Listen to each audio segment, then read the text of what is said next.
The landscape of ABSSSI, in my opinion, we have plenty of antibiotics right now. A lot of, some of our old faithfuls, such as doxycycline, cephalexin, Bactrim are still working. We have our IV treatments of vancomycin, daptomycin, ceftaroline. So those are all options that in the past have been in the guidelines and used for that. But we also have some of the newer antibiotics coming up, and even some of the newer antibiotics that are in the pipeline. It's very they're aiming for ABSSSI as the indication, and I'm not really sure that we need that, but it's exciting still to have that come.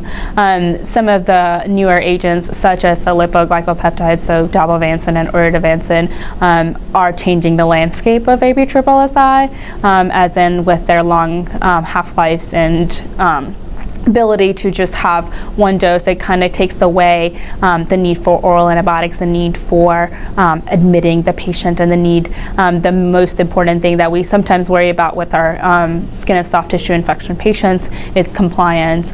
So giving someone a drug that has side effects such as diarrhea and everything else, that can really change someone's compliance. So not having to worry about that is really helpful with that.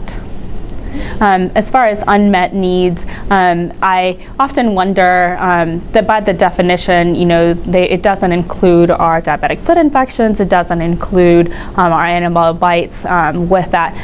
But I do wonder how we can classify some of our immunocompromised patients into these treatment algorithms, because sometimes I find that we employ some of our broader agents because the patients are immunocompromised, and sometimes rightfully so, but there has to be, maybe we can have some delineation on when we can classify them as a patient that can probably benefit from what our normal agents are versus someone that may need our immunocompromised regimen, as we would call it. And the other population that I'm seeing a lot of is our IV drug users.